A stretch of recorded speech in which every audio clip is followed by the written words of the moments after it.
D'abord, je tire un grand coup de chapeau aux deux co-organisateurs que sont Baptiste pour le club de Mantes-la-Jolie et Louis-Philippe Menant qui est président du comité départemental des Yvelines, parce que comme on le dit un petit peu vulgairement, cette organisation s'est faite à l'arrache étant donné que nous n'avions pas de candidats potentiels dans un délai relativement raisonnable. Ce qui a certainement impliqué de leur part un engagement encore supérieur à ce qui se fait d'habitude. On est dans un nouveau format de championnat avec un petit peu moins de salles, mais ça a impliqué de la part des organisateurs la recherche de collaboration avec les mairies avoisinantes.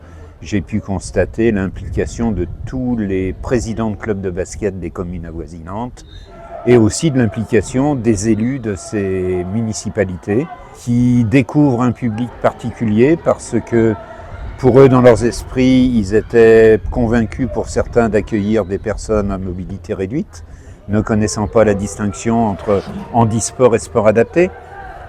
Et donc, ça nous a permis de parler du handicap invisible. On a recueilli depuis 2 jours maintenant que des témoignages chaleureux et particulièrement agréable à entendre. Que le meilleur gagne! Un peu comme tout championnat, on va dire, hein, ça ne change pas, c'est toujours une discipline sportive à organiser.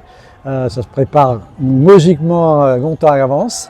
Une année avant, c'est quand même mieux, N-1, pour pouvoir mettre en place le financement, la réservation des équipements, et aussi avertir les clubs de la manifestation. Nous, on n'a pas eu cette chance, on va dire. On s'est positionné assez tard parce qu'il n'y avait pas de club qui s'était positionné pour organiser ce championnat. On était partant déjà l'année dernière pour l'organiser, donc on s'est dit ok, on a les structures, on peut le faire. On s'est décidé au mois de décembre, donc qui est un délai très court. Ça a été la réservation des équipements qui a été toujours un peu tendue, comme le parc des expositions, où on fait notre soirée de gala, où on a 500 personnes à accueillir, et qui fait qu'il n'y a pas beaucoup de structures pour pouvoir accueillir autant de personnes. Dans un premier temps, on n'avait plus la structure, donc il a fallu chercher ailleurs, sachant que ça avait un coût supplémentaire, et qui nous a demandé, je dirais, du temps pour rechercher, et par bonheur, notre parc d'exposition qu'on voulait au départ s'est libéré. Ça a été un très gros soulagement pour avoir cette grande salle qui peut accueillir 800 à 1000 personnes. Là, il n'y avait pas de problème pour nous accueillir. Ça se déroule très bien. Tout le monde est satisfait, que ce soit du traiteur à l'organisation sportive, arbitrage et autres, tout le monde est satisfait.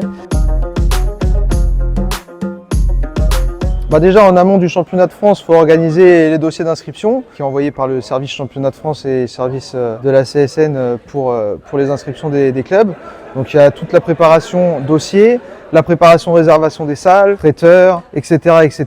qu'on affine après une fois que les inscriptions clubs sont faites. Là on a 35 équipes qui sont inscrites sur ce championnat de France. En termes de bénévoles, on a à peu près 80 bénévoles de 5 clubs plus le CDSA 78. Nous avons une trentaine de bénévoles sur le club de Mantes-la-Jolie, une quinzaine de bénévoles sur les clubs partenaires, donc l'AS Porcheville Basket, Magnanville Basketball, Magic Basket Gargenville et Pau-de-Mézières Basket. Le niveau est là, c'est championnat de France, donc on a la crème de la crème des équipes de sport adapté au niveau basket. Il y a du beau jeu et c'est agréable à regarder. Et je remercie vraiment les partenaires, donc la région Île-de-France, le comité départemental de sport adapté, le département des Yvelines, l'OMS de Mantes-la-Jolie, la ville de Mantes, la ville de Porcheville, de Magnanville, d'Épône, de Gargenville pour la mise à disposition du matériel et des infrastructures. Sans eux, ça n'aurait pas été possible.